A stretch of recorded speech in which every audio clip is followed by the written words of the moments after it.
Hello दोस्तों, स्वागत है आप सभी का आपके अपने यूट्यूब चैनल NS24 क्लासेस पे। दोस्तों आज हम बायोलॉजी का लेक्चर 21 ला चुके हैं। तो चलिए शुरू करते हैं। तो आज तो पिछली क्लास में हमने पढ़ा था हार्ट बीट। वो हार्ट बीट हमने पढ़ा था काय से जनरेट होती है, तो वो होती है ऐसे नोट से। काय से? ऐसे नोट से। ठीक है, अगर आपने वो वीडियो अभी तक नहीं देखी है तो आप जाइए, लिंक आपको डिस्क्रिप्शन में मिल जाएगा, जाइए और जाकर वो देखिए। ठीक है, तो हमने ये पढ़ लिया था ऐसे नोट से जनरेट होती हैं। ठीक है, अब कैसे होती हैं, जैसे आपका ये हृदय है। ठीक है,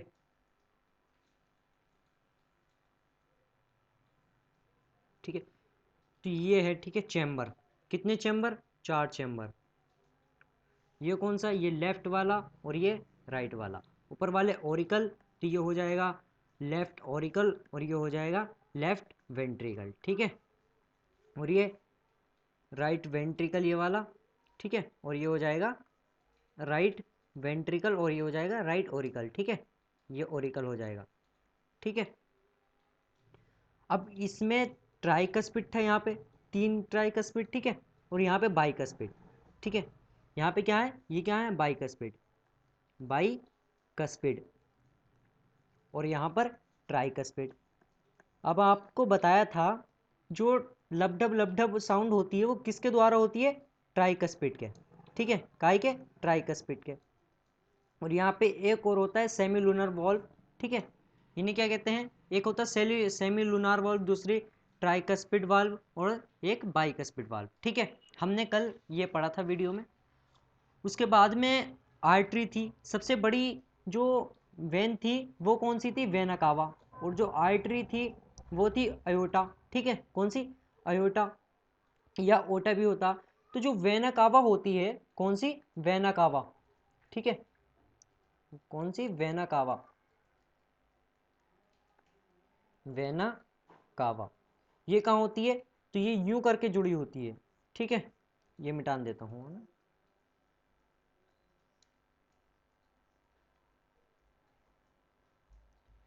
ये यूं करके यहाँ से जुड़ी होती है। ठीक है, तो और जो ये दोनों होती हैं इसे नाम कहते देते हैं हम वेना कावा। क्या कहते हैं? वेना कावा कहते हैं इसे। ठीक है, यहाँ तक क्लियर है? अब ये दोनों होती है, अब इन दोनों में से भी पूछ ले तो कौन सी बड़ी होती है? ये वाली बड़ी होती है, नीचे वाली बड़ी होती है और ऊपर वाली इसके मुकाबले छोटी होती है। ठीक है, अब इसमें से कौन सा रक्त आता है? तो इसमें से आता है CO2 वाला रक्त, यानी जिसमें कार्बन डाइऑक्साइड मिला हुआ है। इस चैम्बर में CO2, और फिर यहाँ से रक्त जाएगा लंग्स के पास। काय के पास? लंग्स के पास। और फिर लंग्स से होने के बाद में फिर यहाँ आएगा किसके द्वारा? तो ये आएगा पल्मोनरी वेन के द्वारा। कौन से? Pulmonary vein. ठीक है, पल्मोनरी वैन के द्वारा आएगा। ठीक है, और अगर आपसे पूछ ले जाएगा किसके द्वारा, तो ये जो जाएगा ये जाएगा पल्मोनरी आर्टरी के द्वारा। काय के? Pulmonary artery, pulmonary artery. ठीक है, ये आपको याद रखना है, पल्मोनरी आर्टरी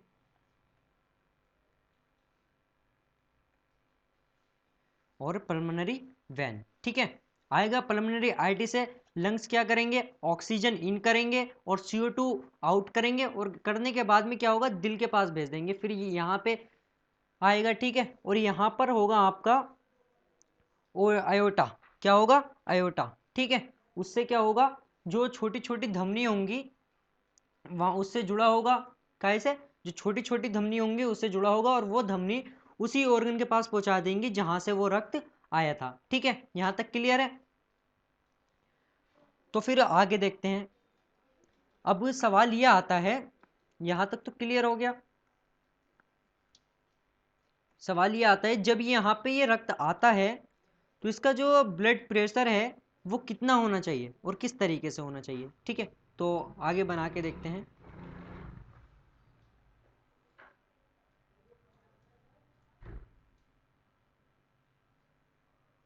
ये आपका हृदय है। ठीक है, ये आपका, ठीक है, ये हो गया आपका। अब इसमें कौन सा? CO2 वाला है, इसमें ऑक्सीजन है, ऑक्सीजन वाला ब्लड है।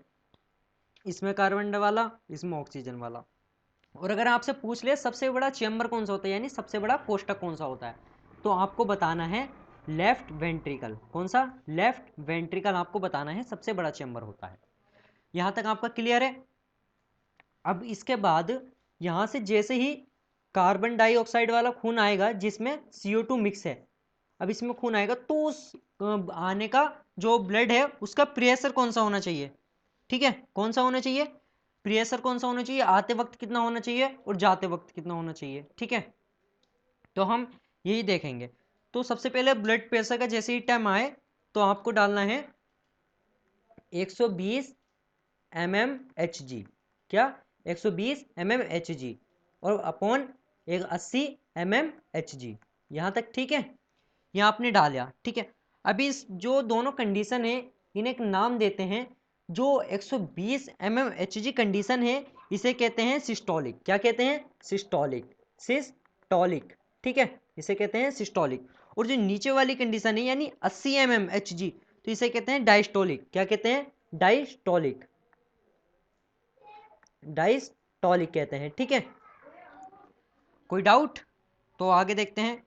अब ये इस टर्म का मतलब देखेंगे, जो ये टर्म है हम मैंने लिख दिया यहाँ पे। अब वो ये होता क्या है वास्तविक में, ठीक है। तो सबसे पहले ये देखते हैं, जब ऑरिकल में रक्त आएगा, यानी देखो ऊपर वाले जो हैं जैसे ये चैम्बर है, ठीक है, मैं बना लेता हूँ, ठीक है, पीछे चलते हैं। ये क्या है, ऊपर वाले जो हैं ऑरिकल हैं ये दोनों, ठीक है, ये क्या है ऑरिकल, और नीचे वाले क्या हैं, ये हैं वेंट्रिकल, ये वेंट्रिकल होगा और ये ऑरिकल होगा, ठीक है। अब जब ऑरिकल में रक्त आएगा वो वेंट्रिकल में जाएगा, फिर जो होता है दिल अंदर की ओर सिकुड़ेगा, क्या होगा, जैसे क्या होता है, कोई स्पंज होती है, आपने उसे पानी में डुबोया, उसके बाद में जब वो डूब जाएगा पानी में तो क्या होगा, आप जब उसे निकालोगे और उसे सिकुड़ोगे तो क्या होगा, जो वो होगा उसमें से सारा पानी निकल जाएगा। अब क्या प्रोसेस होती है, जैसे ये जो आप देख रहे हो वेना कावा, इनसे रक्त आया, ठीक है, ये मिटा देता हूँ, वेना कावा से यूं करके रक्त आया। अब इसके बाद में यहाँ पे आ गया और यहाँ पे जो एनर्जी प्रोवाइड करती है वो कौन सा करती है, एसए नोड, ठीक है, कौन सी, एसए नोड उसे एनर्जी प्रोवाइड करती है आगे बढ़ने के लिए।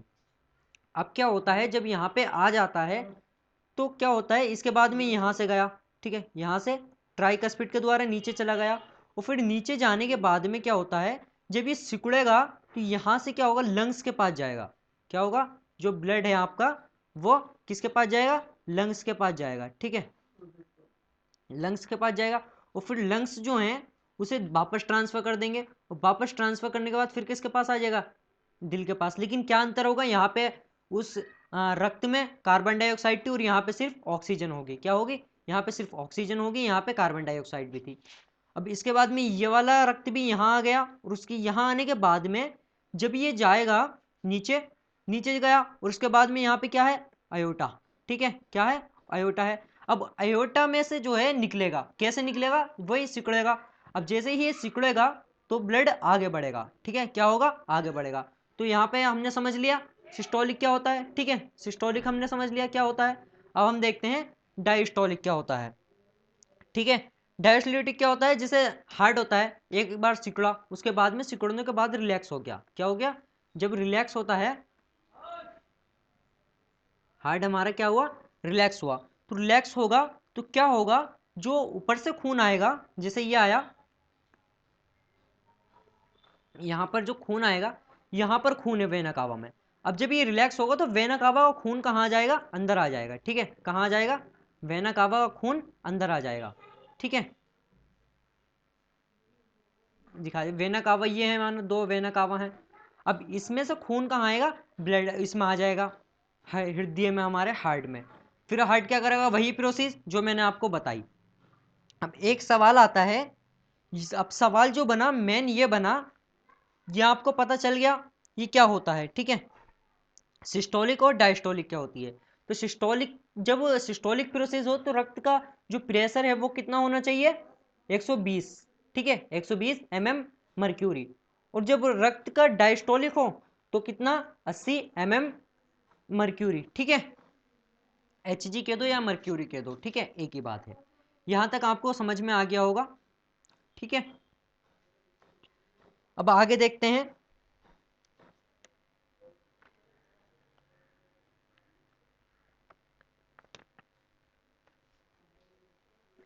ठीक है, तो अब आगे देखते हैं। अब अगर ब्लड प्रेशर कम या ज़्यादा हो जाता है तो क्या होता है? कम या ज़्यादा हो जाता है तो क्या होता है?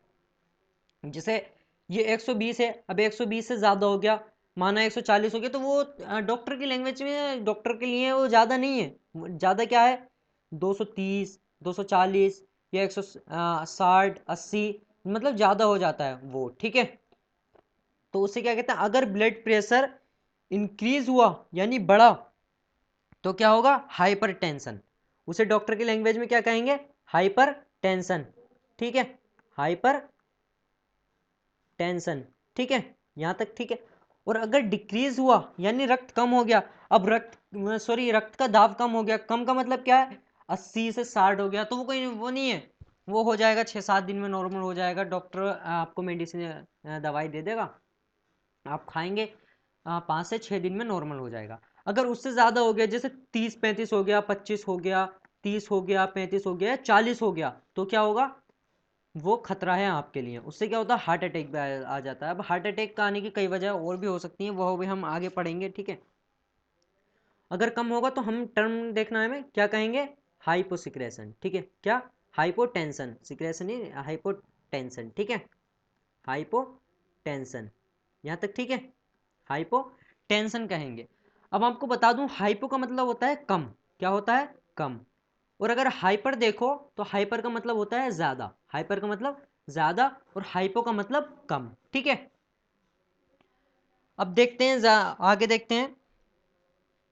जो हमारी पल्मोनरी आर्टरी होती है, कौन सी? पल्मोनरी आर्टरी, उसमें जो बेरिया होता है, खून खून बह रहा होता है उसमें, तो क्या होता है? उस पर प्रेशर पड़ता है। जैसे आप ये देखते हैं हम सबसे पहले, यानी ब्लड प्रेशर बढ़ने से क्या होता है। ठीक है, सबसे पहले हमारा ये हृदय है। ठीक है,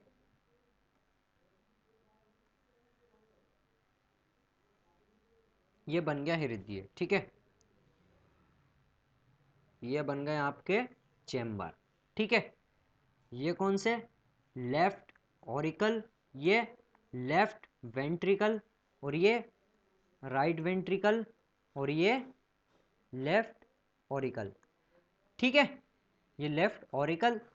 आपको ये याद रखना है, साइंस में ये जो दिशा है इधर वाली, ये लेफ्ट, और इधर वाली राइट होती है। ठीक है, यहां तक ठीक है।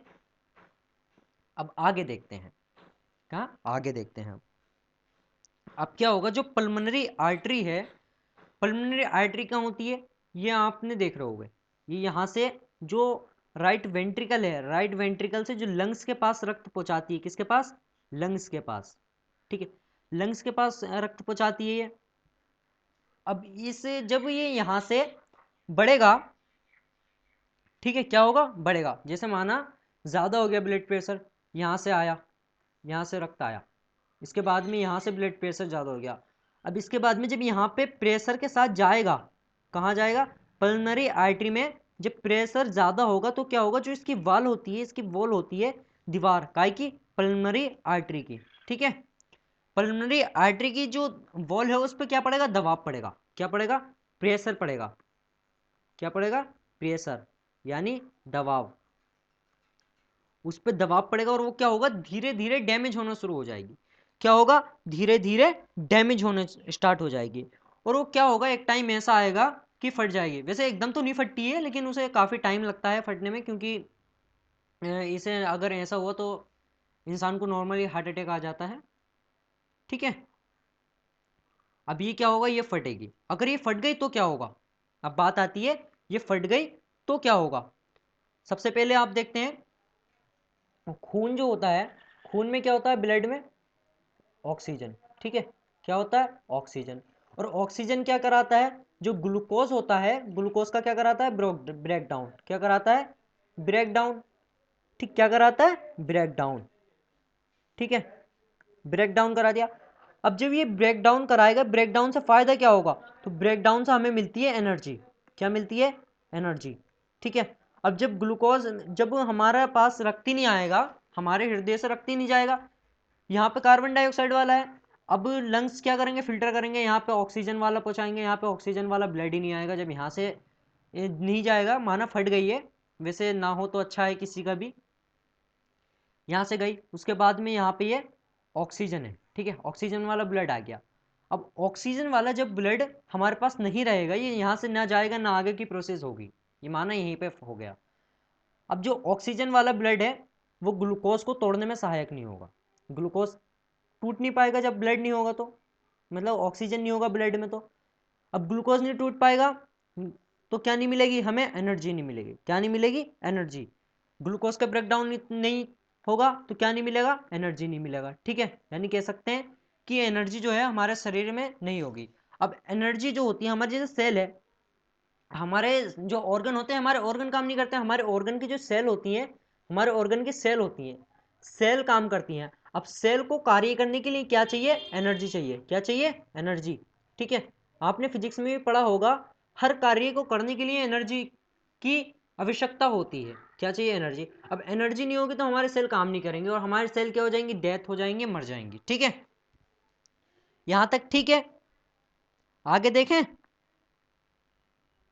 अब जो मैंने आपको बताया ब्लड का प्रेशर कितना बढ़ सकता था, तो ये जैसे हो जाता है नॉर्मल कंडीशन में तो 120 होना चाहिए, लेकिन अगर बढ़ के ज़्यादा हो जाता है, जैसे 200 हो जाता है, 300 हो जाता है, 320 हो जाता है, कितना, 320 300 ये हो जाता है, जिन्हें हार्ट की सॉरी ब्लड प्रेशर की प्रॉब्लम होती है, उनका इतना बढ़ जाता है, ठीक है। अब आगे देखते हैं। मैंने आपको बता दिया यहाँ पे कैसे होगा, क्या होगा, ठीक है। अब हमने क्या देख लिया, बीपी हाई देख लिया, बीपी हाई हमने देख लिया, बीपी हाई हमने देख लिया। अब हम देखेंगे बीपी लो, यानी ब्लड प्रेशर लो, ठीक है। अगर लो होगा तो क्या होगा, ब्लड प्रेशर लो होगा तो क्या होगा, अब हम देखेंगे ये, ठीक है।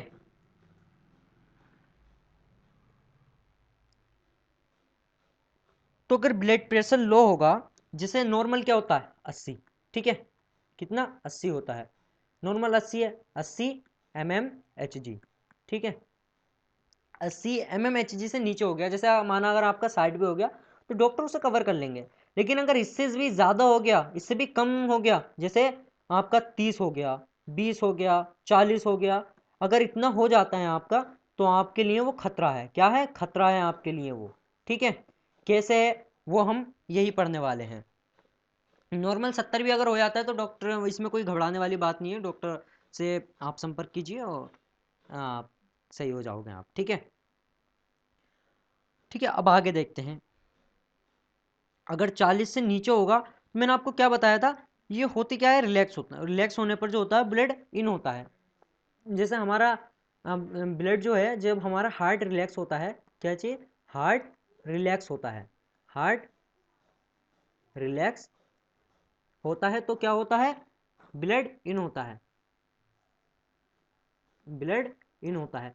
काय में, हार्ट में, हमारे दिल में, ठीक है, यानी हृदय में, ठीक है।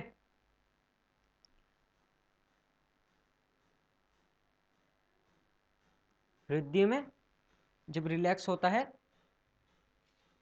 तो क्या होता है, ब्लड इन होता है, ठीक है। यहां तक ठीक हो गया। अब जो वेना कावा है किसके द्वारा होता है, तो वेना कावा के द्वारा होता है। आपसे पूछ ले, जैसे ये हृदय है, ठीक है,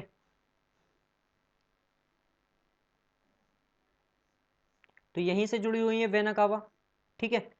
अब वेना कावा से जो है, ये माना वेना कावा है आपकी, ठीक है। अब इनसे जो होगा रक्त आएगा, ठीक है, यूं करके रक्त आएगा, आ गया यहाँ से। अब जब यहाँ से आएगा, जब ये रिलैक्स होगा, माना पहले तो ये जो था सिकुड़ गया, और सिकुड़ने के बाद में जब रिलैक्स होगा तो जो यहाँ का वेना कावा का खून है वो कहाँ आएगा, यहाँ आएगा, ठीक है। कहाँ आएगा, वो यहाँ आएगा, ठीक है, यहाँ आ गया। यहाँ पे क्या होंगे, बाइकर स्पीड वगैरह, वो हम ऑलरेडी पढ़ चुके हैं।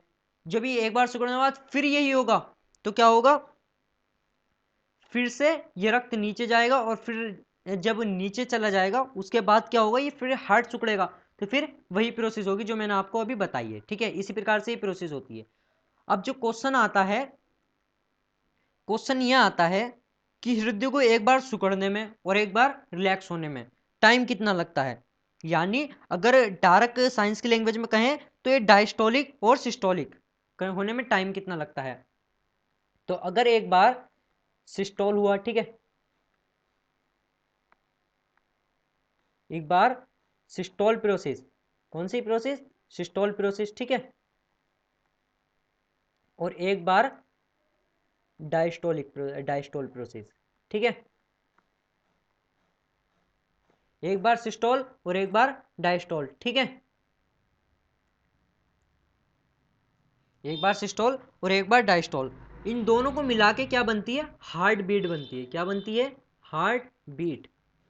ठीक है, जिसे कहते हैं हृदय धड़कन। क्या बनेगी? हार्ट बीट, हृदय धड़कन। यहां तक ठीक है।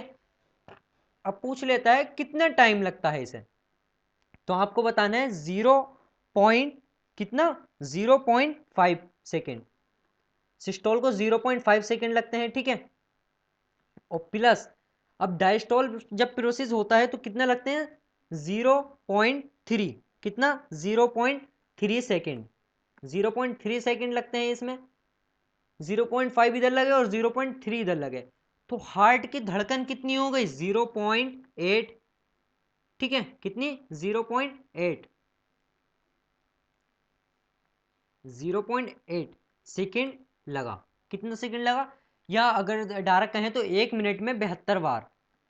72 बार। ठीक है, 72 बार प्रति मिनट। ठीक है, ये आपसे डायरेक्ट पूछ लेता मनुष्य का हृदय 1 मिनट में कितनी बार धड़कता है, तो आपको बताना है 72 बार। कितनी बार? 72 बार। कितनी? 1 मिनट में। ठीक है, कितने? 1 मिनट में, यानी प्रति मिनट। ठीक है, अब आगे देखते हैं।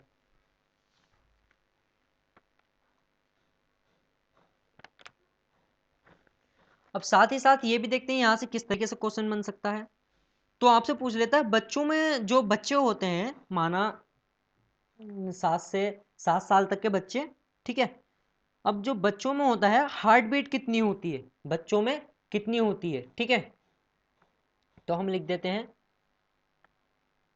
बच्चों में कितनी होती है? बच्चों में होती है 150 प्रति मिनट। ठीक है, 150 बार प्रति मिनट। ठीक है, 150 बार होती है हर मिनट में। और अगर आपसे पूछ ले अडल्ट में, अडल्ट यानी जो वयस्क हैं। ठीक है, क्या? अडल्ट। तो अडल्ट में आपको बतानी है 72। ठीक है, कितनी? 72 पर मिनट। ठीक है, 72, 1 मिनट में 72 बार। अब एक क्वेश्चन और आता है, आपसे पूछ लेता है एम्ब्रियोनिक स्टेज में जब बच्चा होता है, यानी भ्रूणीय अवस्था में होता है, तो कितना होता है? ठीक है, किसमें? एम्ब्रियोनिक, एम्ब्रियोनिक स्टेज में।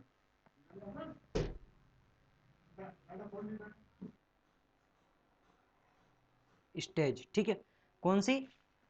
एम्ब्रियोनिक स्टेज, यानी भ्रूणीय अवस्था। ठीक है, यहां तक ठीक है। अब भ्रूणीय अवस्था क्या होती है? जब बच्चा माँ के पेट में होता है, लेकिन उसके जो हार्ट और लंग्स होते हैं, यानी जो उसके ऑर्गन होते हैं, जैसे हार्ट, लंग्स वगैरह जो होते हैं, बन चुके होते हैं।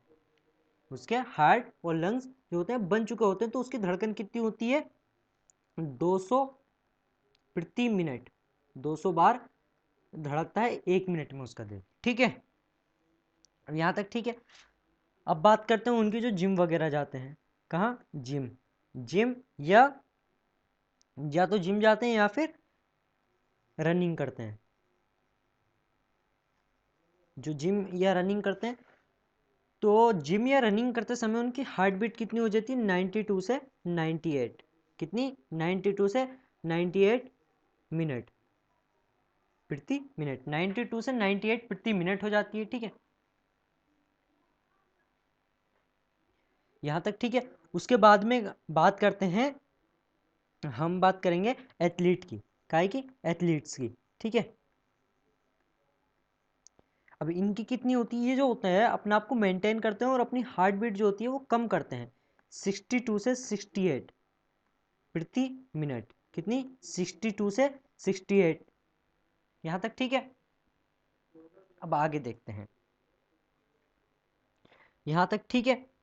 अब जो हार्ट बीट नापी जाती है,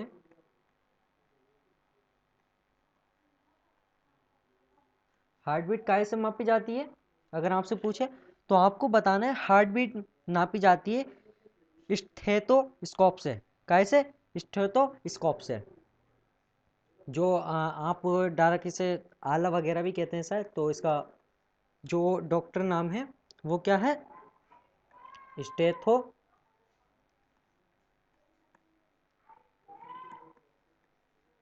स्टेथोस्कोप। स्टेथोस्कोप, ठीक है। हिंदी में भी इसका यही नाम है। क्या नाम है? स्टेथोस्कोप। हिंदी में भी इसका यही नाम है, स्टेथोस्कोप, ठीक है। आगे देखते हैं। अब हम लिखेंगे कुछ की पॉइंट्स। क्या लिखेंगे? अब आपको मैं की पॉइंट लिखवा देता हूं, ठीक है।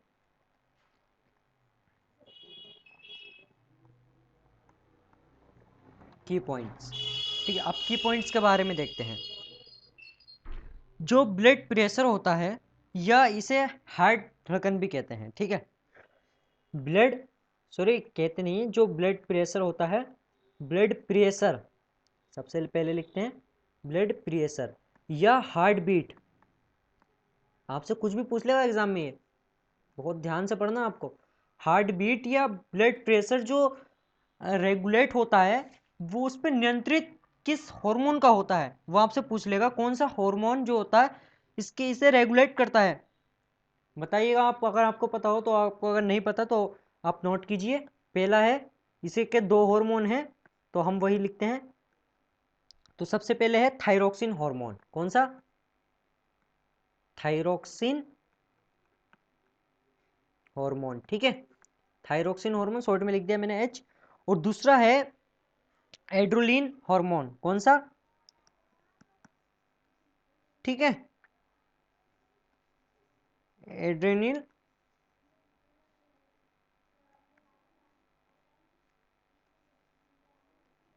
लिन हार्मोन, ठीक है। शॉर्ट में लिख देता हूं। ये दोनों क्या है? हार्मोन है, ठीक है। जो क्या करते हैं ये ब्लड प्रेशर या हार्ट बीट यानी हृदय धड़कन को, या तो हृदय धड़कन को या फिर जो रक्त का दाब है, रक्त दाब को क्या करते हैं? नियंत्रित करते हैं। हृदय धड़कन, हृदय धड़कन को या फिर ब्लड प्रेशर यानी रक्त दाब को। क्या होगा? रक्त दाब। ब्लड प्रेशर मतलब रक्त दाब, ठीक है। आगे देखते हैं अब। और आपसे ये भी पूछ लेगा, ये जो दोनों हिस्से होते हैं कौन कौन से, ब्लड प्रेशर को या फिर हार्ट बीट को, कौन सा दिमाग का, यानी जो हमारे दिमाग का होता है उसके कई हिस्से होते हैं। ये पूछेगा कि कौन से हिस्सा जो है इसे नियंत्रित करता है, ठीक है। यहाँ ये मिटा देता हूँ।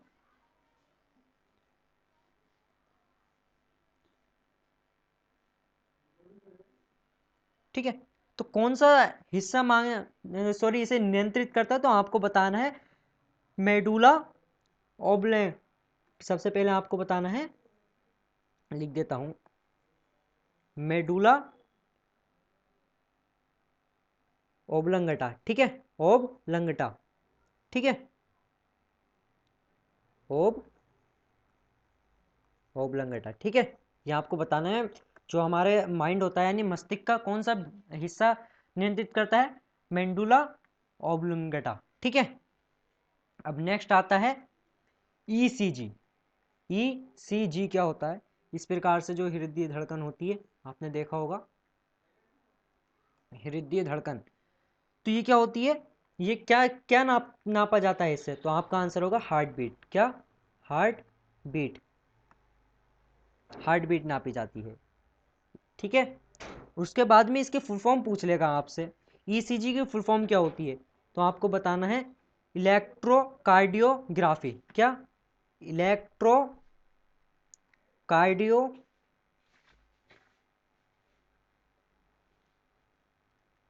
इलेक्ट्रोकार्डियोग्राफी, ठीक है। कुछ जगहों पे ग्राफ लिखा होता है, कुछ जगहों पे ग्राफी, एक ही बात है, ठीक है। ग्राफी। उसके बाद में आता है सी ए डी। क्या आता है? सी ए डी, ठीक है। सी ए डी की फुल फॉर्म आपसे पूछ लेगा, तो आपको बताना है कोरोनरी आर्टरीज डिसीज। कौन सी? Coronary, coronary arteries, artery disease, coronary artery disease, यहाँ तक ठीक है। अब ये इसमें होता क्या है, पहले तो देखते हैं जो वो धमनी जो होती हैं जो कार्डियक मसल्स तक ऑक्सीजन का ट्रांसपोर्ट करती हैं, यानी ऑक्सीजन को लेके जाती हैं, ठीक है, उन्हें क्या कहते हैं, कार्डियो कौन सी, कोरोनरी आर्टरीज, ठीक है, कोरोनरी आर्टरीज कहते हैं उन्हें, क्या कहेंगे, कोरोनरी आर्टरीज। अब इसमें अगर कोई प्रॉब्लम हो जाती है, कोई बीमारी हो जाती है इसकी, तो क्या कहेंगे, CAD यानी कोरोनरी आर्टरीज डिसीज, ठीक है। और इसे जो होता है, इसे क्या कहते हैं, साइलेंट हार्ट अटैक आ गया, जैसे अगर इसकी वजह से हार्ट अटैक आता है तो क्या कहते हैं, silent heart attack, silent heart attack. इसमें पता नहीं चलता हार्ट अटैक कब आया और कब इंसान खत्म हुआ, ठीक है। अब नेक्स्ट देखते हैं हार्ट, जो कहते हैं ना कि दिल में छेद हो गया, बच्चों के दिल में छेद, जैसे बच्चों के दिल में छेद होता है ना, तो बच्चों के दिल में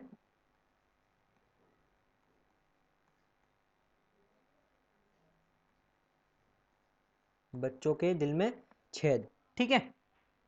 अब बच्चों के दिल में छेद देखते हैं तो क्या होता है, और इसे डॉक्टर की लैंग्वेज में क्या कहते हैं, इसे डॉक्टर की लैंग्वेज में कहते हैं फोसा ओवोलिस, क्या कहते हैं, फोसा ओवोलिस, FOSS है, फोसा और ओवेलिस,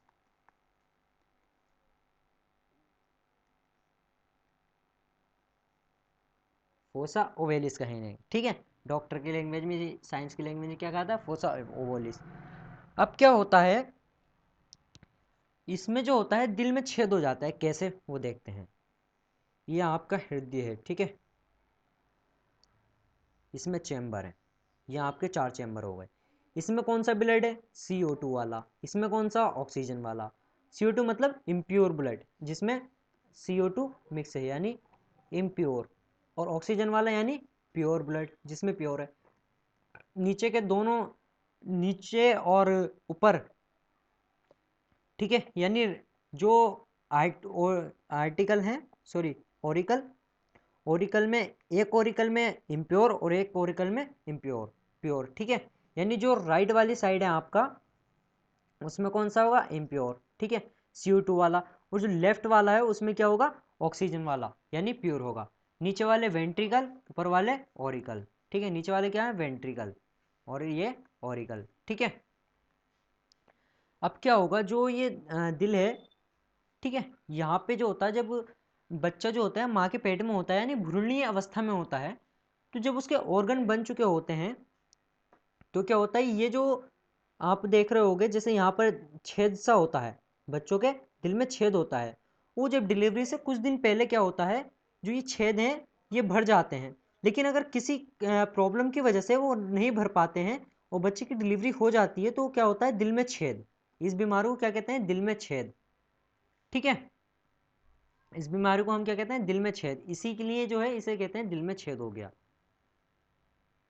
अब अगर ठीक है, आगे देखते हैं आप,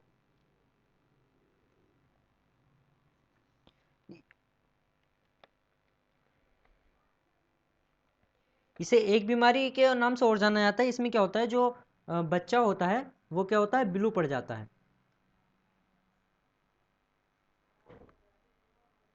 क्या होता है, ब्लू पड़ जाता है, बच्चा क्या होता है, उस बच्चे का रंग क्या हो जाता है, ब्लू हो जाता है, ठीक है, ब्लू सिंड्रोम,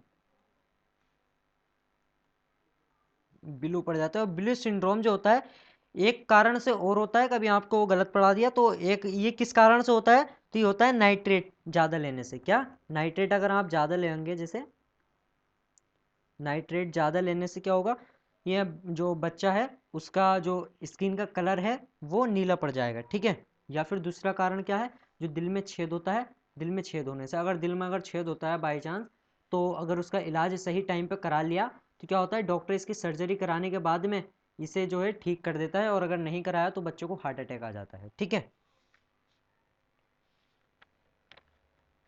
आगे देखते हैं, आगे हम पढ़ेंगे कार्डियक अरेस्ट, क्या, कार्डियक अरेस्ट, ठीक है, कार्डियक अरेस्ट। अब कार्डियक अरेस्ट क्या होता है, जिसे ज़्यादा होल का एल्कोहल लेते हैं, ज़्यादा टैक जैसे एल्कोहल वगैरह होती है, स्मोकिंग वगैरह होती है, जितने भी टॉक्सिक एलिमेंट जिसमें होते हैं, अगर ज़्यादा एल्कोहल में, जैसे एल्कोहल है, एल्कोहल में टॉक्सिक एलिमेंट होते हैं, कौन से होते हैं, टॉक्सिक एलिमेंट होते हैं इसमें, एल्कोहल में। एल्कोहल अगर ज़्यादा ले लेते हैं तो क्या होता है, जो टॉक्सिक एलिमेंट होते हैं कहाँ घुल जाते हैं, हमारे ब्लड में, काय में, ब्लड में, रक्त में। और वो रक्त किसके पास आता है, दिल के पास। काय के पास आता है, रक्त आता है हमारे हार्ट के पास, ठीक है। और हार्ट जो होता है उसे प्योर करने के लिए उसके पास फेफड़े के पास भेजता है, लंग्स के पास, ठीक है। यहाँ तक ठीक है। अब क्या होता है, जब टॉक्सिक एलिमेंट आता है हमारे हृदय में, तो जो हमारा हृदय है, जो हमारे हृदय के बाइकस्पिड और ट्राइकस्पिड है, जिसे बनाता हूं मैं, ठीक है, ये है, ये है बाइकस्पिड और ये है ट्राइकस्पिड। अब ये क्या होगा, जो टॉक्सिक है, टॉक्सिक एलिमेंट, ये टॉक्सिक अमाउंट में जो भी होगा, अब ये यहाँ पर आएगा, ठीक है। तो क्या होगा, यहाँ पे ये जो होगा इन्हें ब्लॉक कर देगा, काय को, ट्राइकस्पिड को। किसे किसे करेगा, एक तो ट्राइकस्पिड को करेगा और बाइकस्पिड को, ट्राइकस्पिड एंड बाइकस्पिड को क्या करेगा, ये ब्लॉक कर देगा। यहाँ तक ठीक है। अभी ट्राइकस्पिड और बाइकस्पिड जो है ब्लॉक हो जाएंगे, जिससे क्या होगा, खून नहीं, जो रक्त है वो आगे नहीं बढ़ पाएगा, और आगे नहीं बढ़ पाएगा तो ऑक्सीजन का ट्रांसपोर्ट नहीं हो पाएगा, और ऑक्सीजन का ट्रांसपोर्ट नहीं होगा, अगर ऑक्सीजन का ट्रांसपोर्ट नहीं होगा तो क्या होगा, ग्लूकोज जो है नहीं टूट पाएगा, और ग्लूकोज अगर नहीं टूटेगा तो क्या होगा, हमें एनर्जी नहीं मिलेगी, ठीक है। ग्लूकोज से एनर्जी मिलती है, तो फिर एनर्जी भी कह सकते हैं, एनर्जी भी नहीं मिलेगी। यहाँ तक ठीक है। अब आगे देखते हैं। अब हमें जो है ब्लड पढ़ना है, यानी अब हमारा जो पढ़ना है, हमें हमें पढ़ना है रक्त, यानी ब्लड, जिसे कहेंगे, हिंदी में कहेंगे रुधिर या रक्त। दोनों ही नाम बेस्ट हैं, कुछ भी कह सकते हो आप। हिंदी में कहेंगे रुधिर या रक्त, और नॉर्मल लैंग्वेज में कहते हैं खून, ठीक है। तो सबसे पहला क्वेश्चन यहां से ये बनता है, सबसे पहले जो क्वेश्चन बनता है, सबसे पहला क्वेश्चन बनता है कि जो ब्लड होता है, यानी हमारा रुधिर, उसके अध्ययन को क्या कहते हैं। तो आपका आंसर होगा, इसे कहते हैं हेमेटोलॉजी। क्या कहेंगे, हेमेटोलॉजी, हेमेटोलॉजी। काय के, ब्लड के अध्ययन को क्या कहेंगे, हेमेटोलॉजी। और जो इसके डॉक्टर होते हैं, जिन्होंने ब्लड में पीएचडी वगैरह कर रखा होता है, उन्हें क्या कहते हैं, हेमेटोलॉजिस्ट। क्या कहेंगे, हेमेटोलॉजिस्ट, इसे क्या कहेंगे, हेमेटोलॉजिस्ट। यहां तक ठीक है। यहां तक तो ठीक हो गया। अब आगे देखते हैं। जो हमारा ब्लड है वो एक ऑर्गन की तरह काम करता है, काय की तरह, ऑर्गन की तरह। इसलिए क्या कहते हैं हम ब्लड को, हम कहते हैं सर्क्यूलेटरी ऑर्गन। क्या, सर्क्यूलेटरी ऑर्गन, सर्क्यूलेटरी ऑर्गन, ठीक है। सर्क्यूलेटरी ऑर्गन कहते हैं, या फिर एक को नाम से और कहते हैं, उसे कहते हैं लिक्विड सर्क्यूलेटरी ऑर्गन। क्या, liquid circulatory organ, liquid,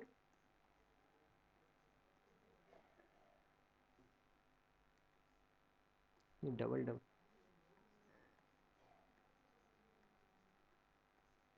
liquid circulatory organ, ठीक है। सर्कुलेटरी ऑर्गन या लिक्विड सर्कुलेटरी ऑर्गन। लिक्विड क्यों, क्योंकि ये लिक्विड अवस्था में होता है, ठीक है, यानी द्रव्य अवस्था में होता है ये। अब आगे देखते हैं। आगे हमें लिखना है मेसोडर्मल। क्या लिखना है, समझाएंगे अभी कि मेसोडर्मल क्या होता है। लिख लो अभी, मेसोडर्मल, ठीक है।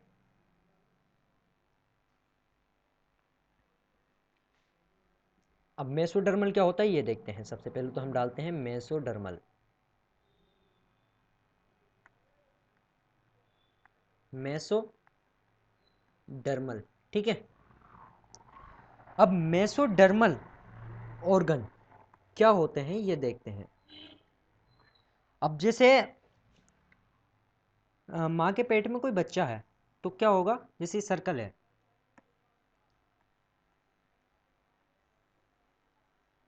ये मैंने सर्कल बना दिया। अब इसमें क्या होगा, 3 लाइन खींचता हूँ मैं, ठीक है, कितनी, 3 लाइन खींचता हूँ बराबर बराबर, ठीक है। तो सबसे पहली जो होगी इसे क्या नाम देंगे, एंडोडर्मल, क्या कहेंगे, एंडोडर्म, एंडोडर्म कहेंगे इसे। और जो बीच वाली है इसे क्या कहेंगे, मेसोडर्म, मेसोडर्म कहेंगे इसे। अब जो तीसरी वाली है, ठीक है, यानी सबसे नीचे वाली, इसे क्या कहेंगे, एक्टोडर्म, क्या कहेंगे, एक्टोडर्म, एक्टोडर्म, ठीक है। अब जो है इसे क्या, इसे इनर भी कहते हैं।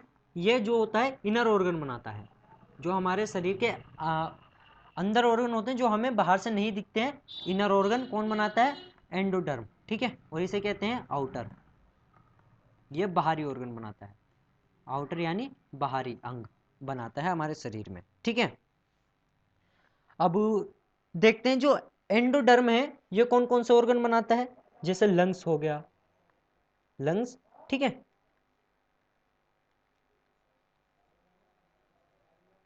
लंग्स हो गया, इसके बाद में किडनी हो गई, लंग्स, किडनी, और जो अंदर ऑर्गन होते हैं पेनक्रियास, रंग, ठीक है, और थाइमस ग्लैंड, कौन सी, थाइमस ग्लैंड या थाइमस ग्रंथि, और थायराइड वगैरह सभी यही बनाता है। यानी आपको ये याद रखना है जो दो ऑर्गन होते हैं, एक कौन कौन सा, दो ऑर्गन को छोड़ के, एक ब्लड और दूसरा, दूसरा क्या, कार्डियक मसल, पहला ब्लड और दूसरा कार्डियक मसल, कार्डियक,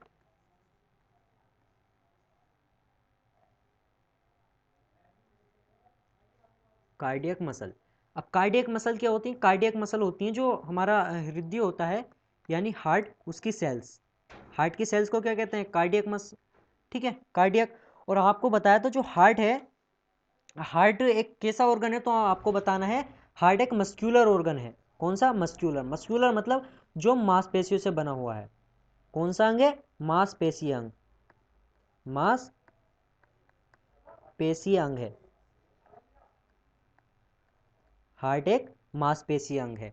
इसलिए क्या कह सकते हैं, जो इसकी मसल्स हैं किस मांसपेशियों से बना है, कार्डियक, कार्डियक। या फिर आपसे ये पूछ लेगा हार्ट में कौन सी मसल्स होती हैं, तो आपको बताना है कार्डियक, ठीक है। यहाँ तक क्लियर है। चलिए आगे देखते हैं, ठीक है। अब ये हो गया, आपको सिर्फ ये दो ही याद रखनी है, ठीक है। इन दोनों को छोड़ के जितने भी बाहर से नहीं दिखते हैं वो कौन बनाता है, एंडोडर्म, यानी जो इनर वाला भाग, इनर ऑर्गन है वो कौन बनाता है, एंडोडर्म, जैसे लंग्स, किडनी, पेनक्रियाज या थाइमस या थायराइड ग्लैंड वगैरह। अब बात करते हैं तीसरा, सबसे नीचे वाला, यानी आउटर। तो क्या करता है, आउटर ऑर्गन बनाता है। आउटर ऑर्गन कैसे, जैसे स्किन, स्किन हो गई, ठीक है, जो हम बाहर से देख सकते हैं, ठीक है। अब इसमें यहाँ तक इतने ही देखेंगे, अब आगे देखते हैं। अब ब्लड को क्या कहा, और भी कहा जाता है, क्या कहा जाता है, तो ब्लड को हम कहते हैं कनेक्टिव टिश्यूज, कौन सा, connective tissues, connective, connective tissue कहते हैं। यानी हिंदी में इसे लिखेंगे आप संयोजी ऊतक, संयोजी ऊतक, संयोजी ऊतक कहते हैं, ठीक है। क्यों, क्योंकि इसमें जो होता है आरबीसी होता है, डब्ल्यूबीसी होता है और प्लेटलेट्स होती हैं, ठीक है, तीनों इसमें होती हैं। और ये क्या होती हैं, हमारा जो पूरा शरीर है, पूरे शरीर में हमारे ये घूमती रहती हैं, एक ऑर्गन की तरह काम करता है, जिस चीज़ की ज़रूरत होती है, जिस सेल को यह उस तक पहुंचाता है। इसमें आयरन, फास्फोरस, मैग्नीशियम, सब सारे तत्व, आयंस वगैरह होते हैं, ठीक है। और जिस चीज़ की हमें ज़रूरत नहीं होती वो निकल जाता है, हमारा शरीर जिस तरीके से काम करता है, ठीक है, उस तरीके से। अब बात करते हैं, जो अगर मेल है तो मेल में कितना होना चाहिए और फीमेल में कितना होना चाहिए, ठीक है, यानी किस में कितना होना चाहिए। अगर मेल है तो उसमें जो है 5 से 6 लीटर रक्त होना चाहिए, कितना, 5 से 6 लीटर रक्त होना चाहिए, ठीक है। और अगर फीमेल है, फीमेल में कितना होना चाहिए? फीमेल में होना चाहिए आपका 4 से 5 लीटर। कितना? 4 से 5 लीटर। 4 से 5 लीटर होना चाहिए फीमेल में, और मेल में 5 से 6 लीटर, ठीक है। यहाँ तक ठीक है।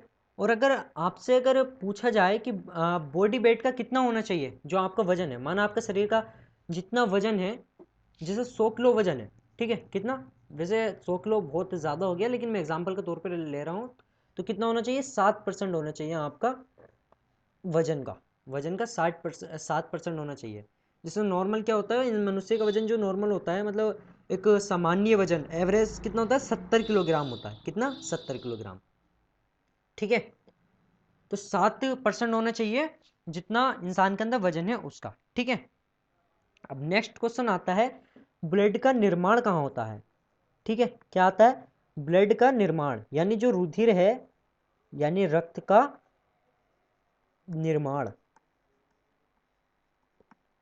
फॉर्मेशन ऑफ ब्लड, ठीक है। ब्लड का फॉर्मेशन कहाँ होता है या निर्माण कहाँ होता है, ठीक है।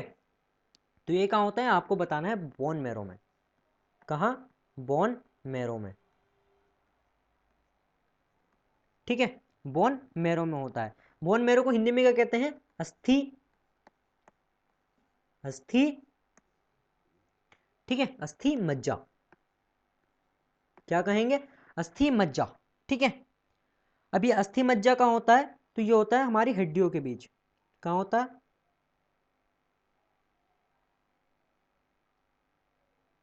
ये हमारी हड्डियों के बीच होता है। हड्डी बना रहा हूँ, ठीक है।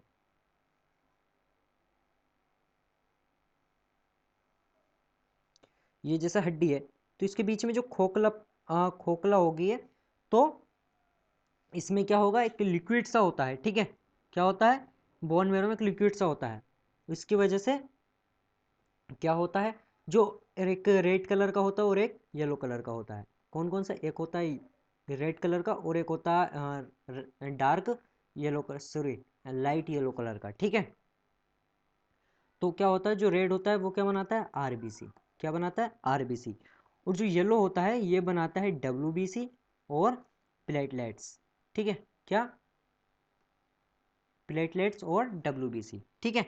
यहाँ तक ठीक है। अब आगे देखते हैं। अब क्वेश्चन ये आता है कि ठीक है, अस्थि मज्जा में बन गया, लेकिन जो एब्रोनिक स्टेज में है, यानी भ्रूणीय अवस्था में है, ठीक है, जो बच्चा है, जो कि माँ के पेट में है, तो उसमें कहाँ बनता है? तो उसमें ब्लड जो बनता है वो कहाँ बनता है? वो बनता है लीवर में। कहाँ? लीवर में। लीवर यानी यकृत। लीवर को हिंदी में क्या कहते हैं? यकृत। यकृत में, ठीक है। और कहाँ, कब? तो ये बनता है हड्डी बनने से पहले। क्या? हड्डी बनने से पहले। बच्चे में अगर अभी हड्डी नहीं बनी है तो लीवर में बनेगा, हड्डियां बनने से पहले। हड्डियां बनने से पहले, यहां तक ठीक है। हड्डियां बनने से पहले बनेगा।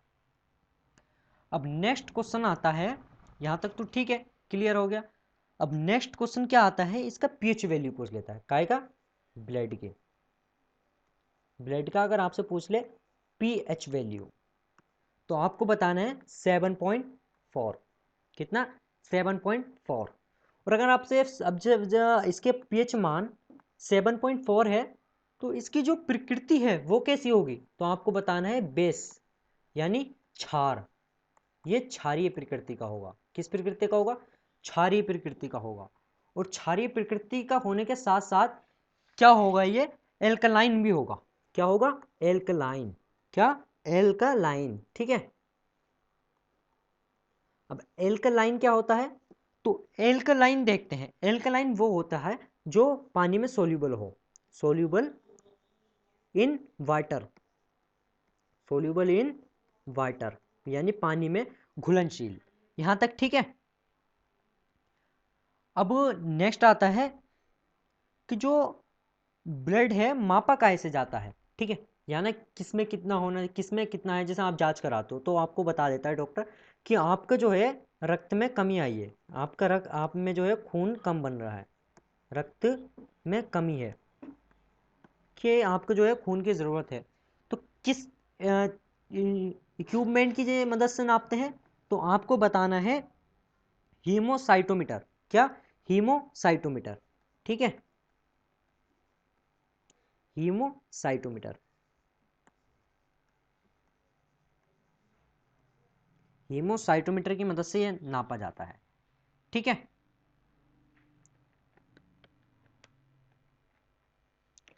आगे देखते हैं।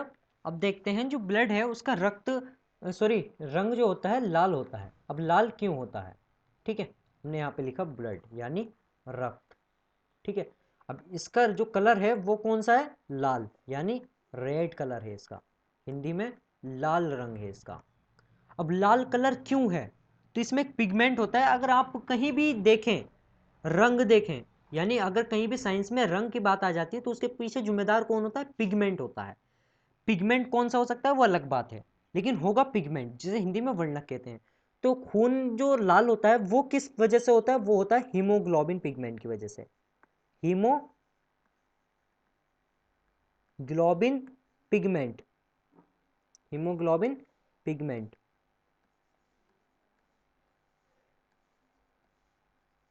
हीमोग्लोबिन पिगमेंट, ठीक है, इसे हिंदी में हीमोग्लोबिन वर्णक कहेंगे। हीमोग्लोबिन हीमो रहेगा। अब आप जो हीमो देख रहे हो, हीमो, हीमो टर्म, ठीक है, हीमो का मतलब होता है आयरन। क्या होता है? आयरन। क्या होता है? आयरन। ठीक है, हीमो का मतलब आयरन। और जो ग्लोबिन है, ग्लोबिन का मतलब होता है प्रोटीन, प्रोटीन। अब प्रोटीन, ये प्रोटीन किस कलर की? ये है आपकी रेड कलर की। किस कलर की? रेड कलर की ये प्रोटीन है। ठीक है, अब नेक्स्ट आता है कॉकरोच। कॉकरोच का ब्लड। क्या? जो आपका कॉकरोच होता है, कॉकरोच, ठीक है, कॉकरोच का ब्लड कैसा होता है? तो वो होता है सफेद ब्लड या रक्त। तो ये कैसा होता है? सफेद होता है, सफेद होता है, यानी वाइट होता है। अब वाइट क्यों होता है? तो इसमें एक पिगमेंट होगा। वो पिगमेंट कौन सा है? तो वो देखते हैं, वो है हीमोलिम्फ। हीमोलिम्फ या हीमोलाइम, हीमो,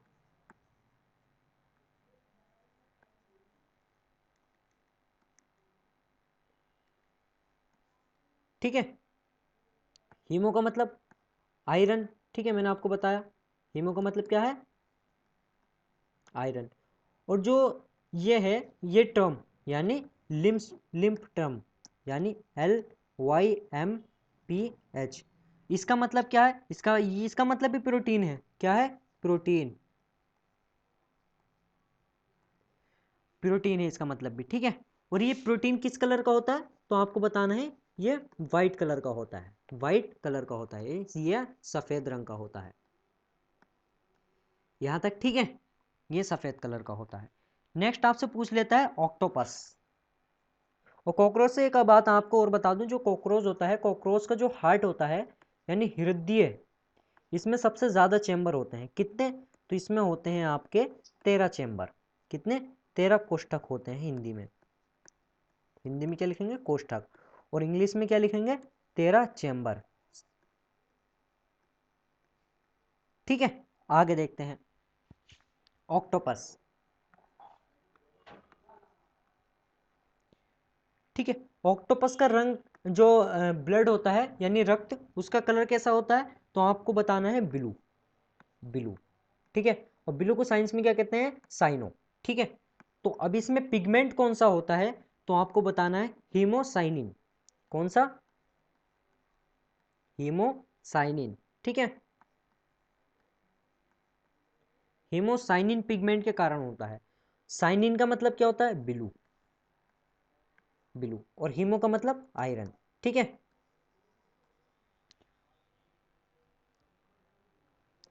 अब जो आता है नेक्स्ट, ये बनता है, जैसे आपका ब्लड है यानी रक्त है। ठीक है, तो रक्त में हीमोग्लोबिन कितना होना चाहिए? क्या? हीमोग्लोबिन, हीमो हीमोग्लोबिन कितना होना चाहिए? तो अगर मेल की बात करें, मेल में, तो मेल में जो है 17 ग्राम होना चाहिए प्रति 100 ml, प्रति 100 ml। ठीक है, ये तो बात हो गई मेल की। अब बात करते हैं फीमेल की। फीमेल में क्या कितना होना चाहिए? 10 से 13। ठीक है, 10 से 13 ग्राम होना चाहिए प्रति 100 ml। ठीक है, प्रति 100 ml में कितना? 10 से 13 फीमेल में, और मेल में 17 ग्राम प्रति मीटर। कितने से होना चाहिए? तो 14 से 17 ग्राम होना चाहिए। ठीक है, प्रति 100 मीटर में। दोस्तों, अगर ये वीडियो आपको पसंद आई हो तो लाइक कर दें और कमेंट करके हमें बताएं ये वीडियो आपको कैसा लगा, और अपने दोस्तों के साथ शेयर करें। और हमारे चैनल को अगर आपने अभी तक सब्सक्राइब नहीं किया है तो सब्सक्राइब कर लें, और हमारा चैनल जो है सब्सक्राइब करने के बाद में टेलीग्राम चैनल भी ज्वाइन कर लें, जिसका लिंक आपको डिस्क्रिप्शन में मिल जाएगा। और थैंक्स फॉर वॉचिंग।